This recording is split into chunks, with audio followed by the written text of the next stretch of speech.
మీ వాక్యము ద్వారా నాతో మాట్లాడండి. వాక్యమయ్యున్న దేవా, మీ వాక్యం ద్వారా నాతో మాట్లాడండి. ఎంతమంది నమ్ముతారు దేవుడు మాట్లాడతాడని? గట్టిగా చప్పలు కొడదామా?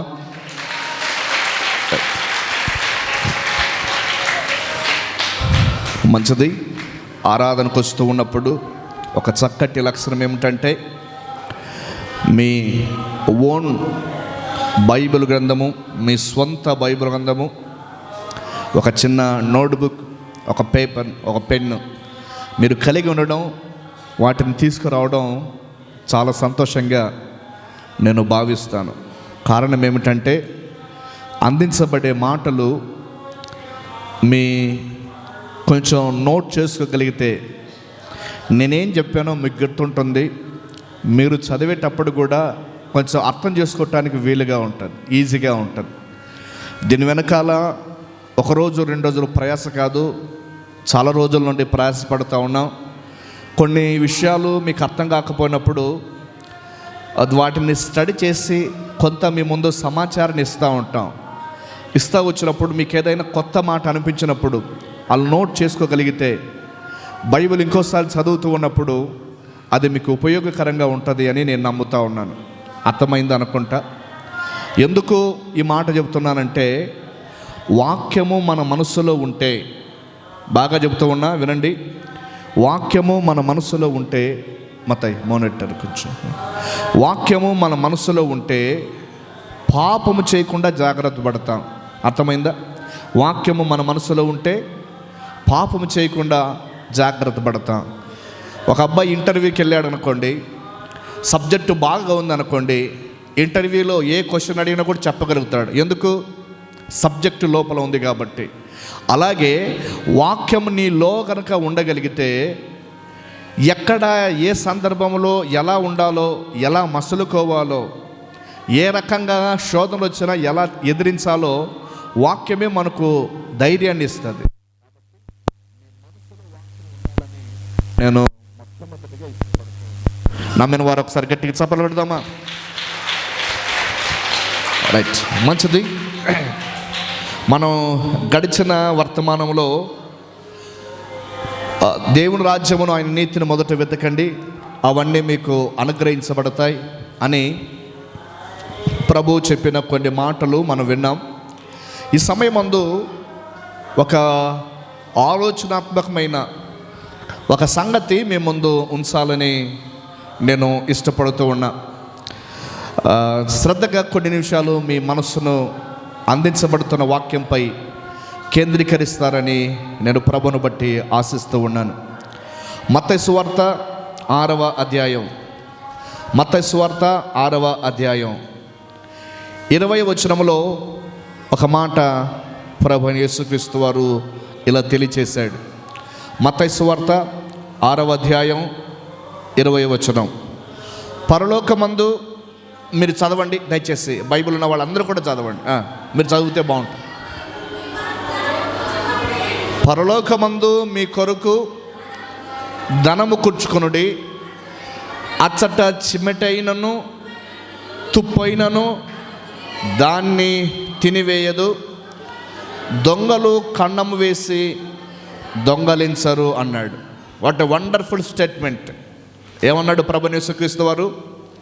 పరలోకములో మీ కొరకు ధనాన్ని సమకూర్చండి. సింపుల్గా చెప్పాలంటే, మీరు పరలోకములో మీ అమౌంట్ ఫిక్స్డ్ డిపాజిట్ చేయండి. బ్యాంక్ బ్యాలెన్స్, బ్యాంకు పదజాలంలో పరలోకంలో మీ అమౌంట్ను ఫిక్స్డ్ డిపాజిట్ చేయండి.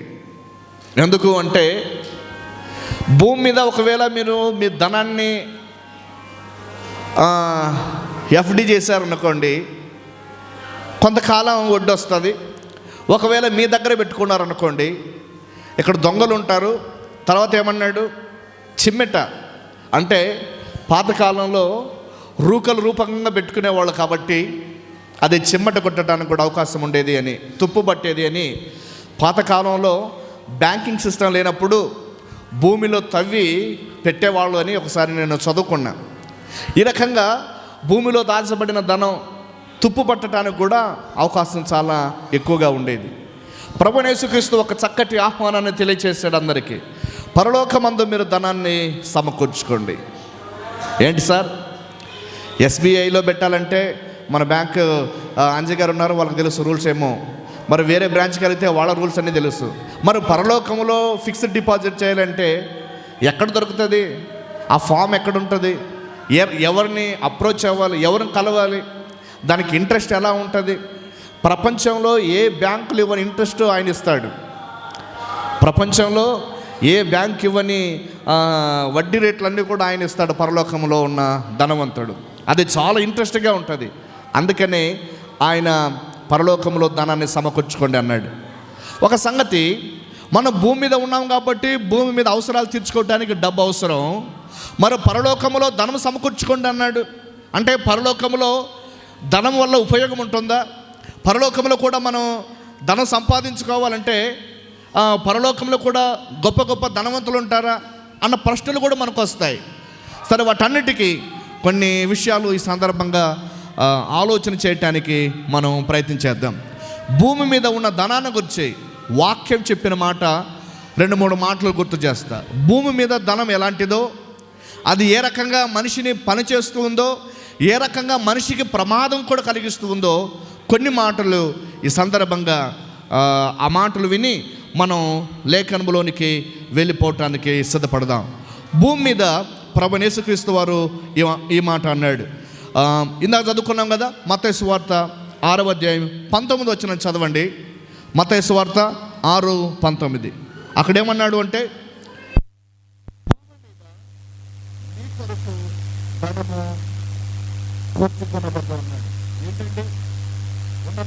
ఉన్న మన ధనమంతా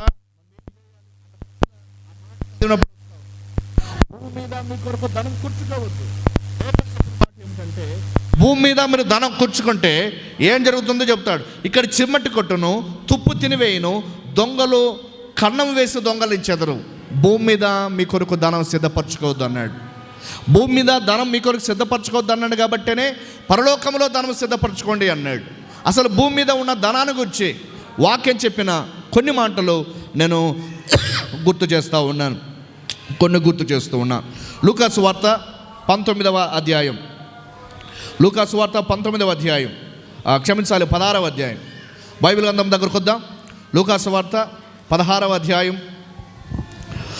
లూకాసు వార్త 16వ అధ్యాయం 11వ వచనాన్ని చూద్దాం. లూకాసు వార్త 16వ అధ్యాయం 11వ వచనం. కాబట్టి మీరు ఏంటంట, అన్యాయపు సిరి, శ్రీ కాదు సిరి అంటే సంపద, అన్యాయపు సిరి వలన, అన్యాయపు సిరి విషయంలో నమ్మకంగా ఉండని యెడల సత్యమైన ధనము ఎవరు మీ వశమున చేతురు అన్నాడు. భూమి మీద ఉన్న ధనాన్ని గురించి ప్రభువైన యేసుక్రీస్తు చెప్పిన మాట ఏమిటంటే, ఇది అన్యాయపు సిరి. ఎలాంటిదంటే ఇది అన్యాయపు సిరి.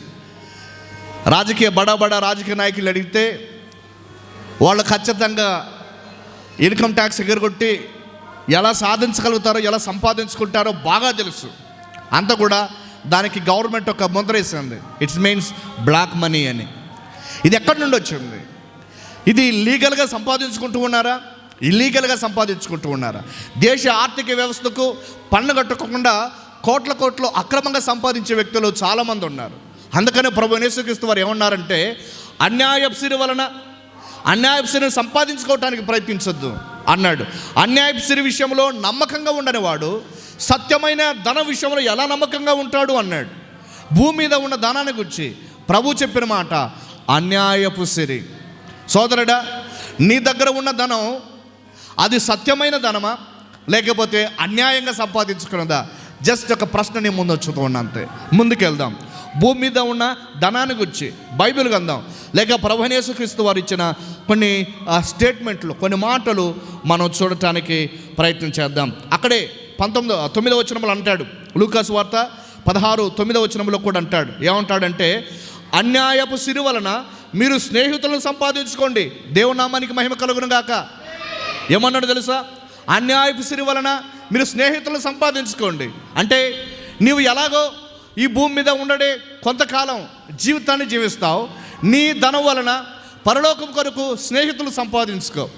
నీ ధనం వలన పరలోకానికి కొరకు ఖర్చు పెట్టు. తర్వాత రాయబడిన మాట ఏమిటంటే, ఎందుకనగా ఆ సిరి, ఆ ధనం మిమ్మల్ని విడిచిపోయిన తర్వాత వారు నిత్యమైన నివాసములో, అంటే పరలోకంలో వారు మిమ్మను చేర్చుకొందురు అన్నమాట. ఆ సిరి మిమ్మల్ని వదిలివేసినప్పుడు వారు నిత్యమైన నివాసములు మిమ్మల్ని చేర్చుకొందురని మీతో చెబుతూ ఉన్నాను అన్నాడు. కాబట్టి అన్యాయపు సిరి వలన మనుషులను సంపాదించుకుందాం. అంటే కొన్ని సందర్భాలలో స్వార్థ కొరకు త్యాగం చేసి, స్వార్థ కొరకు మన ధనము పనిచేయడం వలన వ్యక్తులు రక్షణ పొందితే వారిని పరలోకం చేర్చుకుంటుంది అన్న మాటలు అక్కడ మనకు కనిపిస్తాయి. మొదటిగా అన్యాయపు సిరి అని మనం విన్నాం. రెండవ సంగతి మనం వినటానికి సిద్ధపడదాం. తిమోతికి రాసిన మొదటి పత్రిక 6వ అధ్యాయం 17వ వచనాన్ని చూద్దాం. తిమోతికి రాసిన మొదటి పత్రిక 6వ అధ్యాయం 17వ వచనంలో ఈ మాట రాశాడు. తిమోతికి రాసిన మొదటి పత్రిక 6వ అధ్యాయం 17వ వచనంలో చాలా చక్కగా ఈ మాట తెలియచేస్తూ ఉన్నాడు. ఏమన్నాడో తెలుసా? చదవండి ఆ భాగాన్ని. ఇహమందు ధనవంతులైన వారు గర్విష్ఠులు కాక అస్థిరమైన ధనమందు నమ్మక ఉంచక అన్నాడు. రెండవ మాట ఏంటండి? అస్థిరమైన ధనం. మన చేతిలో ఉన్న ధనం ఎలాంటిదండి? అన్స్టెబిలిటీ కాస్ట్ మనతో ఉంది. ఫర్ ఎగ్జాంపుల్, నేను జరిగిన ఒక సంఘటన నేను గుర్తు చేస్తూ ఉన్నాను. మొన్న 1 కేజీ వెండి 4 లక్షలు వచ్చింది. 4,25,000 మేబీ, అందుకైతే లెక్కలు బాగుంటాయి అనుకుంటాను. 4,25,000 పైచలకు ఉంది. ఒక్క రోజులోనే ₹1,00,000 డౌన్ అయిపోయింది. కేజీ వెండి ఒక రోజులోనే ₹1,00,000 డౌన్ వచ్చింది. ఒకవేళ ఇన్వెస్ట్మెంట్ చేసిన వాళ్ళు ఒకవేళ కేజీలు బంగారు కనుక తీసుకొని ఉంటే పరిస్థితి ఎలా ఉండేదో అర్థమయ్యేది కాదు. నేను ఆ న్యూస్ చూసినప్పుడు షాక్ అయిపోయాను. అందుకనే ధనం విషయంలో కొన్ని సందర్భాల్లో ఎంత అవసరమో అంతే వాడుకోవడం, ఎంత ప్రయోజనకరమో అంతే వాడుకోవడం, అది మంచిది. లేకపోతే నీవు ధనాన్ని కంట్రోల్ చేయకపోతే నిన్ను ధనం కంట్రోల్ చేయడానికి ఇష్టపడుతుంది.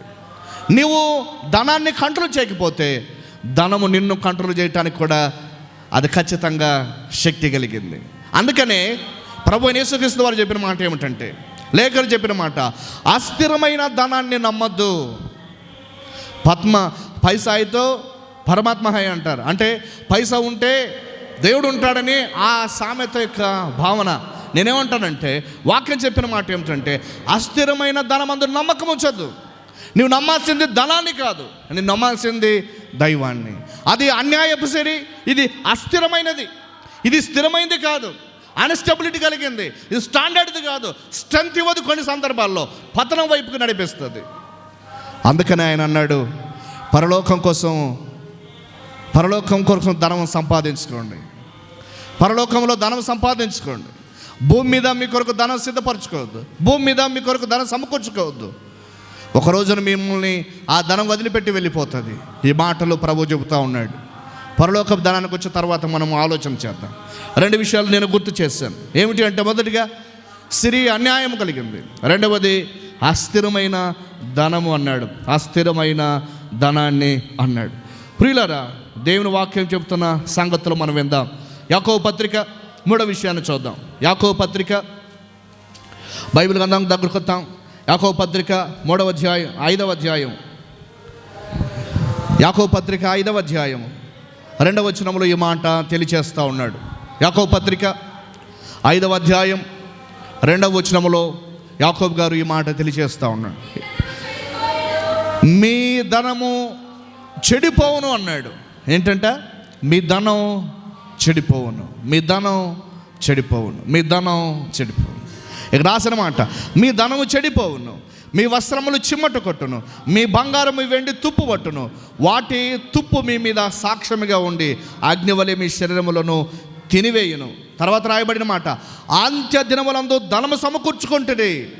అంత్య దినములందు ధనము సమకూర్చుకోవడం కాదు, దైవాన్ని సమకూర్చుకోవాలి. ధనము ఖర్చు పెట్టి దైవాన్ని సమకూర్చుకునే వ్యక్తులుగా ఉండాలని యాకోబు గారు ఈ మాట తెలియచేస్తారు. మీ ధనము చెడిపోవును, ధనాన్ని గురించిన 3 స్టేట్మెంట్లు లేక 3 మాటలు వాక్యంలో నేను మనం చూసాం. అన్యాయపు సిరి, అది అస్థిరమైన ధనం, మూడవది అది చెడిపోయేది. ఈ డబ్బు కలిగిన ధనవంతులు లోకంలో చాలా గౌరవంగా, హోదాగా, డబ్బుంటేనే నేను ఆలోచించి నేను ప్రపంచంలో చూసింది ఏంటంటే 2 భయంకరమైన శక్తులు ప్రపంచాన్ని వెళ్తూ ఉన్నాయి. భారతదేశంలో చెప్పాలంటే 3 శక్తులు అని చెప్పొచ్చు. ఒకటి ఏమిటంటే పవర్, అధికారం. రెండవది డబ్బు, మన భారతదేశంలో చెప్పాల్సి వస్తే కులం, క్యాస్ట్. ఇవి 3 భారతదేశాన్ని చాలా ప్రభావితం చేస్తాయి. డబ్బు, పవర్, అధికారం, దేశంలో కులం, ఇవి శాసించగలుగుతూ ఉన్నాయి.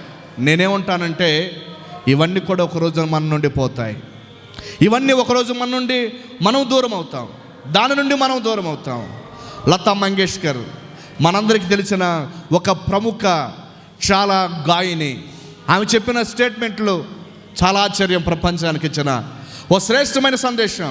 ఏమిటి అంటే, నేను ఇంట్లో నుండి బయలుదేరితే 2-3 కార్లు నా ఇంటి గేట్ దగ్గర ఉండేవి. ఏ కారు ఎక్కుతానో, ఏ కారు ఎక్కాలనుకుంటే ఆ కారు ఎక్కి నేను వెళ్ళిపోయేదాన్ని. కానీ ఇప్పుడు స్ట్రక్చర్లో పడుకున్నా. నన్నెవరు కూడా తీసుకెళ్లే డ్రైవర్ ఎవరు కూడా లేరు. ఒకప్పుడు నాకు మేకప్ చేయటానికి చాలామంది నా చుట్టూ ఉండేవాళ్ళు. ఇప్పుడు నా చుట్టూ డాక్టర్లు, నర్సులు ఉన్నారు. ఒకప్పుడు నా తల దూవటానికి చాలామంది ఉన్నారు. నా తల నాకు సెట్ చేయటానికి చాలామంది నా దగ్గరకు ఉండేవాళ్ళు. ఇప్పుడు నా తల చుట్టూ వెంట్రుకలే కనిపించకుండా పోయాయి. ఒకప్పుడు దేనినైతే నేను ఇష్టంగా తినేదానినో ఇవన్నీ కూడా నాకు దూరం అయ్యాయి. కేవలం డాక్టర్లు ఇస్తున్న ట్యాబ్లెట్లు, అక్కడ దొరుకుతున్న ఇంజెక్షన్లు, ఇవే నాకు ఆహారంగా అయిపోయాయి. వాట్ ఎ గ్రేట్ స్టేట్మెంట్ అండి. ఎంత గొప్ప జీవితాన్ని అధ్యయనం చేసి చెప్పగలిగింది ఆమె. ఈ ప్రపంచానికి ఒక సందేశాన్ని ఇచ్చింది. ఏది శాశ్వతమో, ఏది అశాశ్వతమో, ధనము, దానివల్ల ప్రయోజనము ఎంతవరకు ఉంటుందో చాలా గొప్పగా ప్రపంచానికి ఆఖరిగా ఇచ్చిన సందేశం ఆమె మాటలు ఆశ్చర్యాన్ని కలిగిస్తాయి. ఒకప్పుడు తాను ఏదనుకుందో ఇప్పుడు అవన్నీ కూడా, ఒకప్పుడు ఖరీదైన వేలుగా ఖరీదైన వస్త్రాలు నేను వేసుకున్న దాన్ని ఇప్పుడు హాస్పిటల్లో ఇచ్చిన ఒక గ్రీన్ చొక్కా మాత్రమే నాకుంది నా శరీరం మీద. ఏమిటి? జీవితం ఎట్టిపోతుంది? జీవితం యొక్క లక్షణాలు ఎట్టిపోతాయి? జీవితంలో ఉన్న ఆశ ఎక్కడ పోతూ ఉంది? ప్రియులారా, ధనాన్ని నమ్మద్దు, నమ్మాల్సింది దైవాన్ని. అస్థిరమైన ధనమందు నమ్మకం ఉంచవద్దు. తర్వాత రాయబడిన మాట ఏమిటంటే, అది అన్యాయపు సిరి, అది ఎప్పుడు వెళ్ళిపోతుందో తెలియదు. ఈ సమయమందు ఒక మాట నేను గుర్తు చేస్తూ ఉన్నా. అందుకనే మనకు కలిగిన ఈ అస్థిరమైన ధనం, మనకు కలిగిన అన్యాయపు సిరి, మనం కలిగిన చెడిపోయే ధనం, తుప్పుపట్టే ధనం కొంతకాలం మనతో ఉంటే దానిని పరలోకం కొరకు మనం ఉపయోగించాలి. దేవుని నామానికి మహిమ కలుగునుగాక. అందుకనే ఆయన అన్నాడు, పరలోకములో మీ కొరకు ధనం సమకూర్చుకోండి. అంటే ఇక్కడ భూమి మీద ఏదైతే ప్రభు పరిచర్య బట్టి మనం ఖర్చు పెడతామో, పరలోకములో దేవుడు దానిని తన గ్రంథములో రాసుకుంటాడు. దేవుని నామానికి మహిమ కలుగునుగాక. నీవు కానుకగా ఇచ్చే ప్రతి పైసా, నీవు కానుకగా వేసే ప్రతి నోటు పరలోకము లెక్కలోనికి తీసుకొస్తుంది. నీవెంత ఇస్తావో బహుశా నాకు తెలియకపోవచ్చు, నీవేమిస్తావో కూడా తెలియకపోవచ్చు, నేను చూడకపోవచ్చు. సంతోషం ఏమిటంటే పరలోకము నిన్ను చూస్తూ ఉంది. పరలోకము నీ గుప్పిలను చూస్తూ ఉంది. పరలోకము నీవిచ్చిన శ్రేష్టమైన కానుకలు చూస్తూ ఉంది. పరలోకము నీవు పెడుతున్న పెట్టుబడిని చూస్తూ ఉంది. దానికి ప్రతిఫలాన్ని పరలోకము ఖచ్చితంగా అందిస్తూ ఉంది. అందుకని మీ ధనాన్ని పరలోకమందు సమకూర్చుకోండి. ప్రభు అయిన యేసుక్రీస్తు ఈ మాటలు తెలియచేశాడు. బైబిల్ గ్రంథం చాలా చక్కగా కొన్ని మాటలు తెలియచేసింది. ఏమన్నాడు అంటే, ఒక ధనవంతుడు వచ్చాడు. ధనవంతుడు వచ్చి ప్రభు యేసుక్రీస్తుతో మాట్లాడుతూ ఉన్నాడు. సద్బోధకుడా, నిత్య జీవం పొందాలంటే నేనేం చేయాలి అని ఆయన ప్రశ్నించాడు. మంచి ప్రశ్నతో వచ్చాడు, మంచి సమాధానం తెలుసుకున్నాడు. కానీ ఆచరణలో ఒక సంగతి ఏమిటి అంటే, ఆ మాటను మనము చూస్తూ ఉన్నాం. మార్కు సువార్త 10వ అధ్యాయం 21, 22 వచనాలు చదివితే అతను కూర్చున్న కొన్ని మాటలు మనకు కనిపిస్తాయి. మార్కు సువార్త 10వ అధ్యాయం 21, 22 వచనాల్లో మనం చూస్తే అతనికి వచ్చిన మాటలు మనకు కనిపిస్తాయి. యేసు అతను చూచి అతను ప్రేమించి, నీకు ఒకటి కొదువుగా ఉన్నది, నువ్వు వెళ్ళి నీకు కలిగినవన్నీ అమ్మి బీదలకిమ్ము, పరలోకమందు నీకు ధనము కలుగును అన్నాడు. ఏమిటండి? నీకు కలిగినవన్నీ బీదలకిస్తే, ఆ ధనవంతునితో చెప్పిన మాట, మీతో కాదు, ఆ ధనవంతునితో ప్రభు అయిన యేసుక్రీస్తు చెప్పిన మాట ఏమిటంటే, నీకు కలిగినవన్నీ బీదలకివ్వు, పరలోకములో నీకు ధనము కలుగుతుంది అన్నాడు. పరలోకములో నీకు ధనం కలుగుతుంది అన్నాడు. ఈ మాటలు విన్న వ్యక్తి ఏడుస్తూ ఇంటికి పోయాడంట. ఎందుకు తెలుసా? ధనం మీద ఉన్న ప్రేమ, ధనం మీద ఉన్న మమకారం, ధనం మీద ఉన్న వ్యామోహం ధనాన్ని దేవుని కొరకు తెగించలేకపోయాడు. అందుకని ఏడుస్తూ వచ్చాడు, విచారంగా బాధపడ్డాడు. ఆ మాట విని దుఃఖపడుచు ఇంటికి వెళ్ళాను అన్న మాటలో మనం చూస్తాం. దుఃఖం కలిగింది.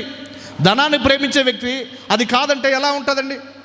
అలాంటి స్వభావాన్ని ఇక్కడ మనం చూస్తాం. దుఃఖంతో అతడు వెళ్ళిపోయాడు. ఇలా గుర్తు చేస్తా, అతని ధనమే, వినండి ఐలారా వినండి, అతని ధనమే అతన్ని పరలోకాన్ని దూరం చేసింది. ఏదైతే ఇష్టంగా ప్రేమించుకున్నాడో, ఏదైతే ఇష్టంగా తనతో ఉంచుకున్నాడో, ఆ ధనమే అతన్ని పరలోకము దూరం చేసింది. సోదరి సోదరుడా, ఈ మధ్యాహ్న కాల సమయం ప్రభుని బట్టి నేను గుర్తు చేస్తున్నా, ప్రపంచంలో దేవుని కంటే ఏదైనా ఎక్కువగా నీవు ప్రేమిస్తే, అది ధనం కావచ్చు, మరో శక్తి కావచ్చు, మరో వస్తువు కావచ్చు, వాహనం కావచ్చు, అది ఏదైనా సరే, దేవుని కంటే ఎక్కువగా ఏదైనా నువ్వు ప్రేమిస్తే అదే నిన్ను దేవునికి దూరం చేస్తూ ఉంది. అదే నిన్ను దేవునికి దూరం చేస్తుంది. ఈ వ్యక్తి డబ్బును ఎక్కువగా ప్రేమించాడు.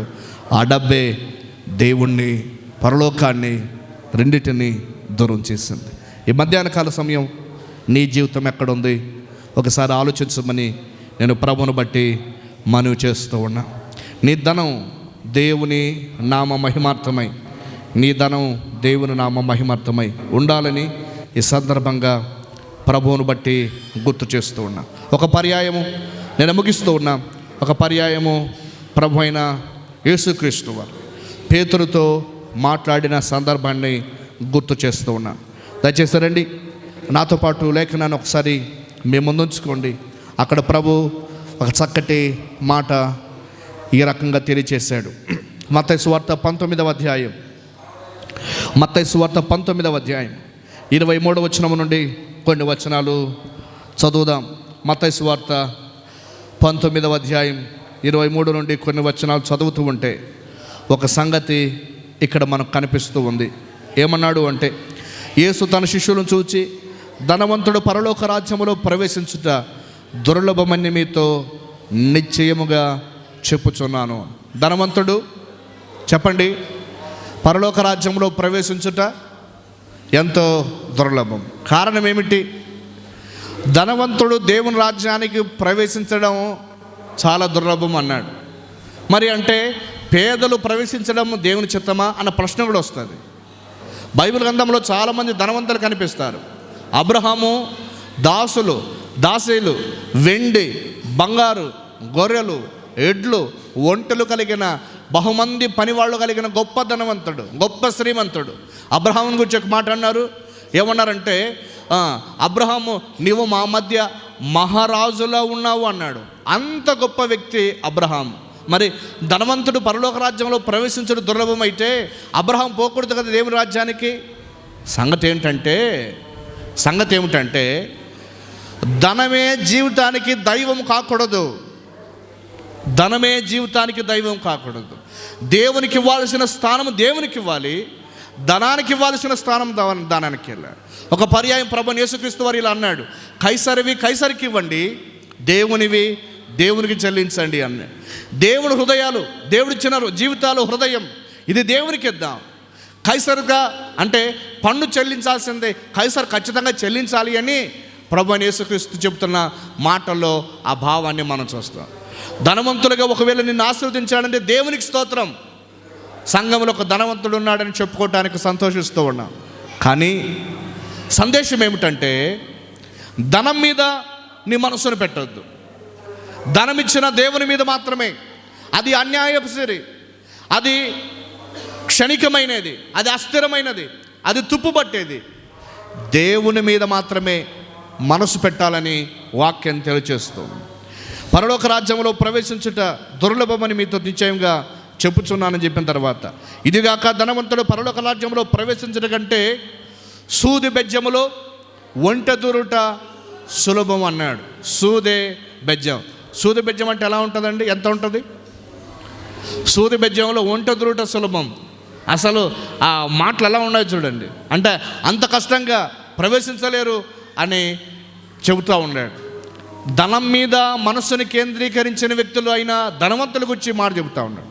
అప్పుడు శిష్యులు కొంచెం బాధ అనిపించింది. ఏంటయ్యా, కాస్తో కూస్తో ఎవరైనా ధనాన్ని సంపాదించుకోవాలనుకుంటారు, కానీ మరి మీరేంటి మరి ధనవంతులు పరలోక రాజ్యంలోనికి ప్రవేశించడానికి కష్టమని చెప్తా ఉన్నారు. అట్లయితే ఎవడు రక్షణ పొందుతాడన్నారు. శిష్యులు వచ్చి ప్రభుత్వం ఏమన్నారంటే, ఎవరు రక్షణ పొందుతారు? ఈ సమాజంలో ధనం ఉంటేనే గౌరవం దొరుకుతుంది. ఈ సమాజంలో ధనం ఉన్న వ్యక్తుల చుట్టూ చాలా గొప్ప బౌన్సర్స్ ఉంటారు. ఈ ప్రపంచంలో ధనం ఉన్న వ్యక్తులే ప్రపంచాన్ని శాసించగలుగుతారు, పాలించగలుగుతారు. మరి నీవు ధనాన్నే సమకూర్చుకోవద్దని చెప్తా ఉన్నవే, మరి ఎవడు వస్తాడు నీ దగ్గరికి? ఎవడు రక్షణ పొందుతాడని వాళ్ళు ప్రశ్నించారు.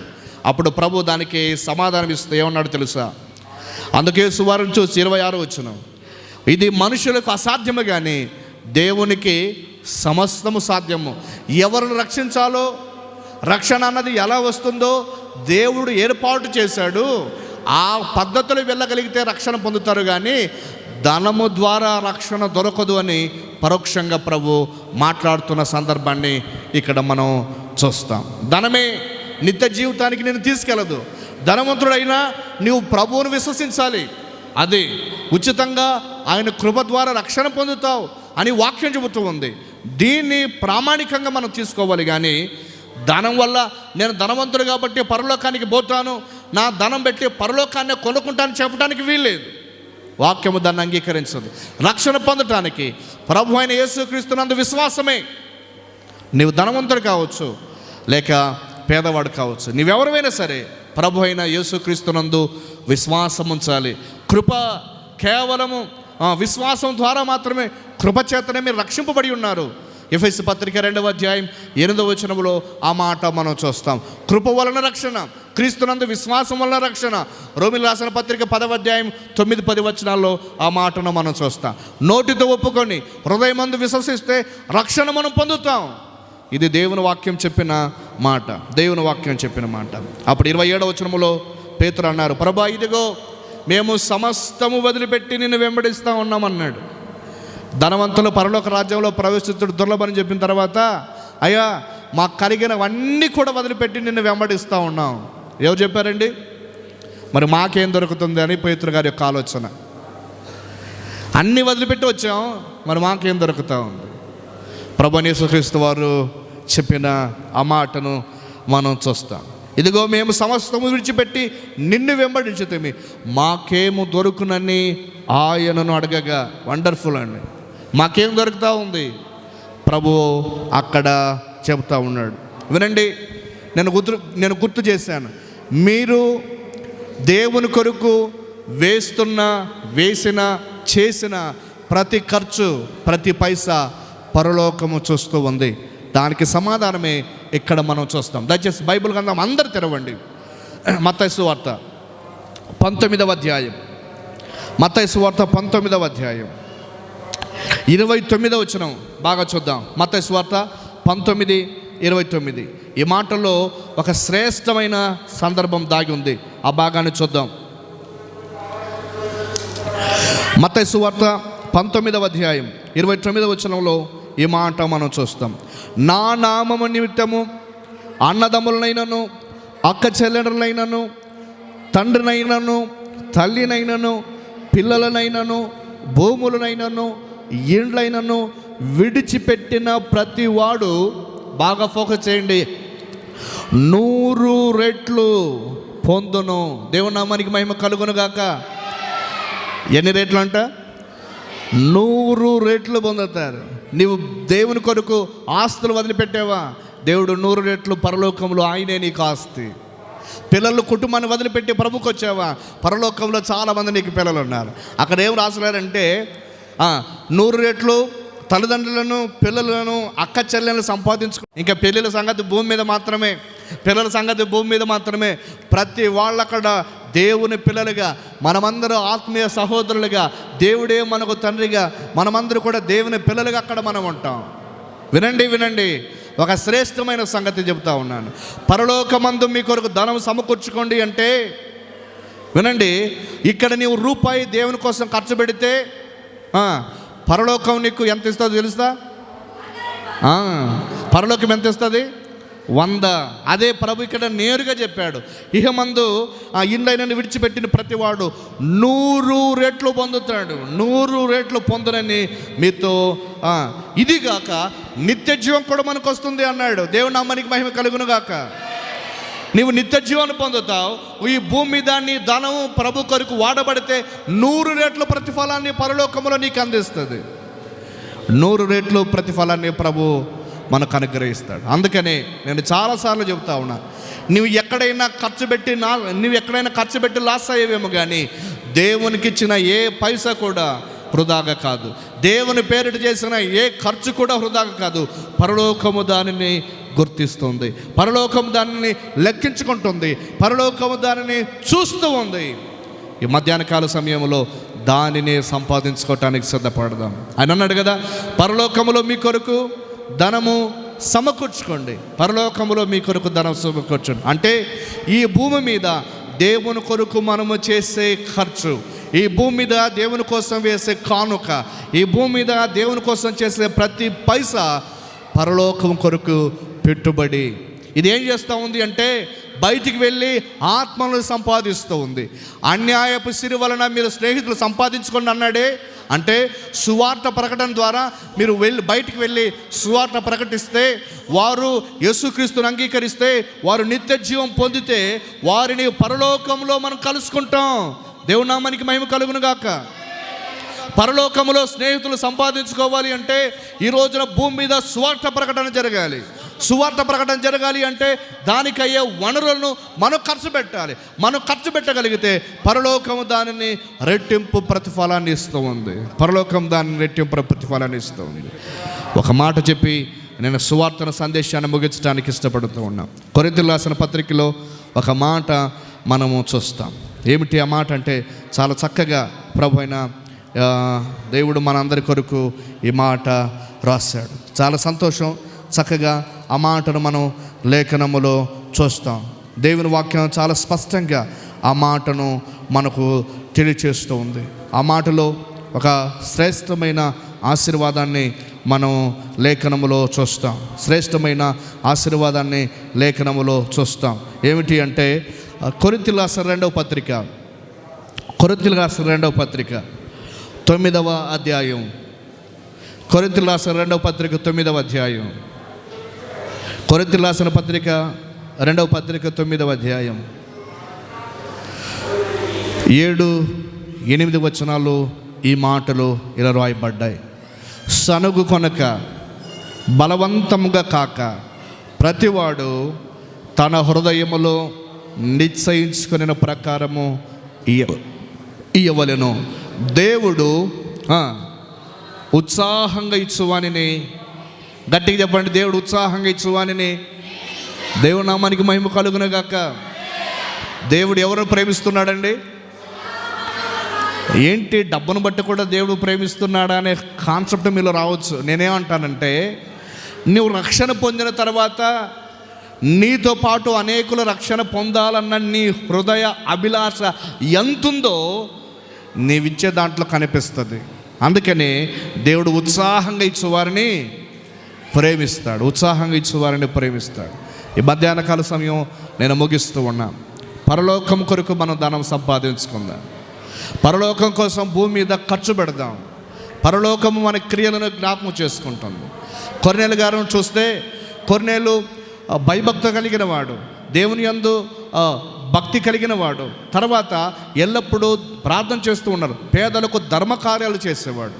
ఆ ధర్మకార్యాలు జ్ఞాపకం చేసుకొని పరలోకము ఆనందించింది. అందుకనే దేవదూతను దేవుడే పంపించాడు.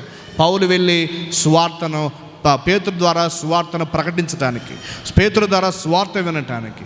అంటే భూమి మీద అతడు చేసిన ప్రయాస పరలోకం గుర్తించి ఆనందించింది. ఈ మధ్యాహ్నకాల సమయం నేను ముగిస్తూ ఉన్నా.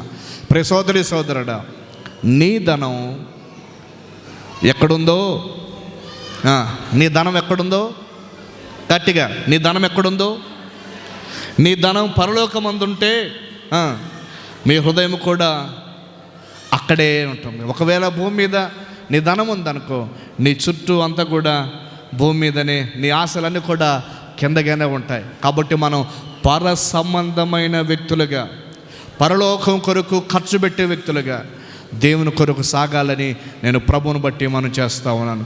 పరలోకమందు మన కొరకు ధనం సమకూర్చుకుందాం. అక్కడ దొంగలు రారు, చిమ్మెట కొట్టదు, తుప్పు తినివేయదు.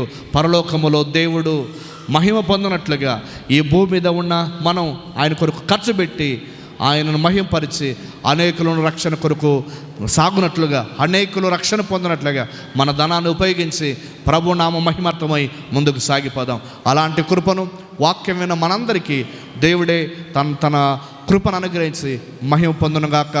ఆమేన్. చిన్న ప్రార్థన చేసి సందేశాన్ని ముగిద్దాం. తర్వాత ఈరోజు మొదటి ఆదివారం ప్రభు బల సహవాసం మనకు ఉంది కాబట్టి అందులో మనం కొనసాగదాం. చిన్న ప్రార్థన చేద్దాం. ప్రేమ కలిగిన తండ్రి, మీకు స్తోత్రాలు. మీరు అందించిన కొన్ని ఆలోచన కొరకై మీకు స్తోత్రాలు. పరలోకం కొరకు మీరు ధనం సిద్ధపరచుకోండి, ధనం సంపాదించుకోండి.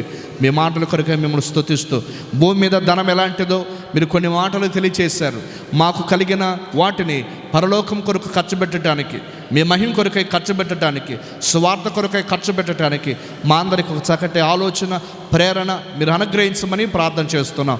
సమాధానం, క్షేమము మేము పొందినట్లుగా, పరలోకము మమ్మల్ని చూసి సంతోషించినట్లుగా, పరిచర్యలో మేమందరూ కలిసి పరలోకం కొరకు సంపాదించుకున్నట్లుగా మీరే సహాయం చేసి ఆశీర్వదించమని మా ప్రాణప్రియుడు రక్షకుడైన యేసుక్రీస్తు వారి ఘననామములో ప్రార్థించి అడిగి పొంది ఉన్నాం పరమ తండ్రి. ఆమేన్.